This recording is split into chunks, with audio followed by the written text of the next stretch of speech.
All right. So, well, it sounds like you had a great week in between recording from that story you just told us. Yeah, it was pretty traumatic. All right. So, that aside, what are we here to talk about today? Well, before we jump into it, Bob, how you doing, bud? I'm doing pretty well. A week from now, I'm going to be in Vegas. I mean, that alone, I think, let's see if it works this time.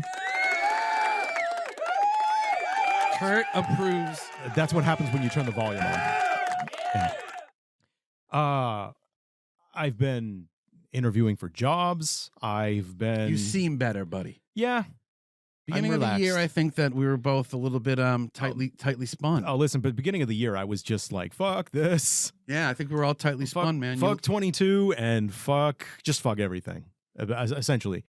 But you seem great. Yeah, I made a goal. 2023 was going to be different because I was going to make it different. Yeah, we talked about that here. I was gonna will this year into submission. I was going to will things around me in my life into submission, and I've pretty much done that. Yeah, you did it. You know, you had a plan for a couple things laid out. Me and Bobby are in huge transitional periods right now. Yeah, I'm in it too. I'm looking for a new place to live with good spirits. I'm not like looking for a new place to live.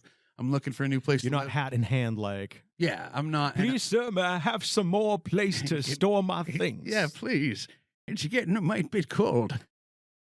But yeah, there's a lot going on, and I'm stressed just like you. Yeah. But I'm very, very hopeful for the first time in a while. And I think that's kind of been our theme that we said we were going to carry this year. Hope is a great thing. It's not just like an overarching theme of one of my favorite movies, The Shawshank Redemption. It's true. It's alternative, The Shawshank Redemption, the porno one. I've never seen that. Let me guess. Does that have They escape a different kind of hole in that movie. Does that have Morgan Free? I can't even think of Oh, that's no. Tim Bobbins, Morgan Free Freeballing. There it is. Morgan Freeball. It shouldn't have taken us that long. Or Teabag. Some there's got to be a Teabag in there somewhere. So you are doing good. I'm doing good. So let me throw it back to you. What is today's episode about?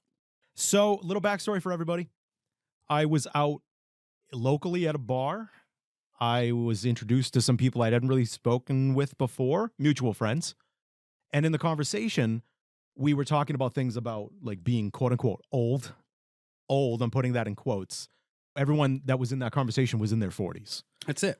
People. That's who we're speaking to. Some people were closer to 50. Some people were closer to 40, just their late 30s. Yeah. But anyway, I found out that some of my friends also have CPAP machines.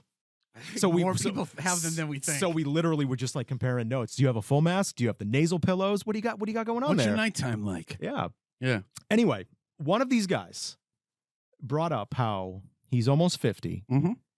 He has 2 children. I believe they're teenagers. And he brought up when he was like younger and he looked at his parents, he always said, oh, well, they don't have the thoughts that I have. Yeah. And they're not going to have those kind of thoughts. That's going to change when I get their age. And now he's their age. And he's like, I still have those thoughts. I have better timing and social skills. So he was like, I mean, is this how all parents are? And then I went down a rabbit hole in my own mind. See, this is what happens if you do meet me in person, just so you guys all know. At some point, you will say something during the conversation, and it'll kind of trigger me to be inspired to create an episode. Yeah. Whether you know it or not. You don't get credits that way. Sorry, I do all the legwork.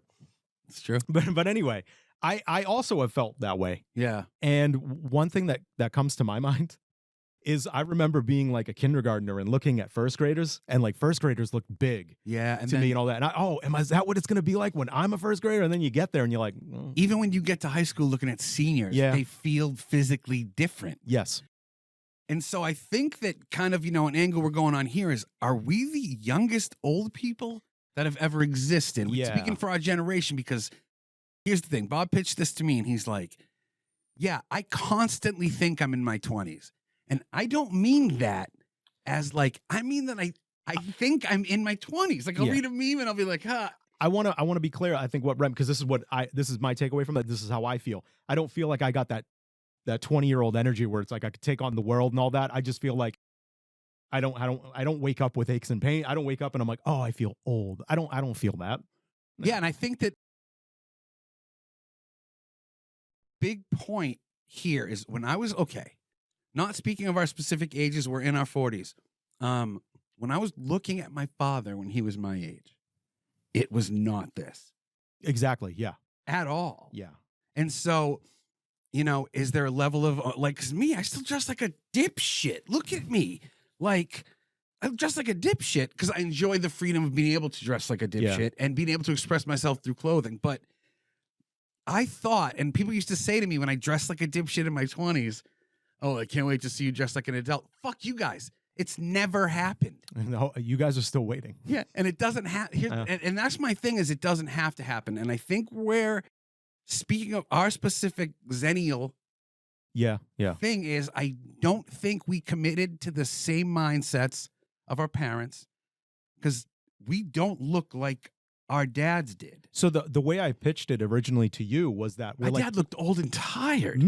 We're like the Peter Pan generation. Mm-hmm. Yeah, and I don't mean that as a bad, like we never want to grow up or Arrested Development, but we can talk about that. We can talk about Arrested Development, and we can also talk about the TV show Arrested Development. Hey, but anyway, there's a lot to unpack. Yeah, but anyway, what we're going to talk about today is how it seems like, even though we're 40 years old now, it seems like as a society, like 40 is the new 25. Yeah, 40. I mean, 40 is the new 30, 30 is the new 20. And I don't want to discriminate against 50s and 60-year-olds because it applies to 50 and 60-year-olds. And we're getting there. Yeah, I think there's been a shift. There's been and also, here's the thing. When my dad was my age, he was fucking 15 years away from retirement. Yeah. Okay?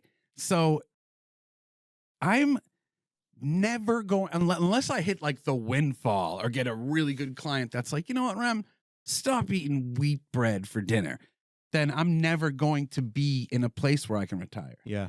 So I think in that sense too, I have to still think of myself in my 30s or else I'll bug the fuck out that I'm in a slave system. Yeah. And again, as we unpack this episode, I'll kind of go into it more, kind of my stance on things. We're going to have some things. We're going to talk about some famous TV shows that depicted what a certain age was supposed to look like and how people that are that age don't look like that anymore. And how they're not represented anymore. But first, as always, we're going to play the opening track.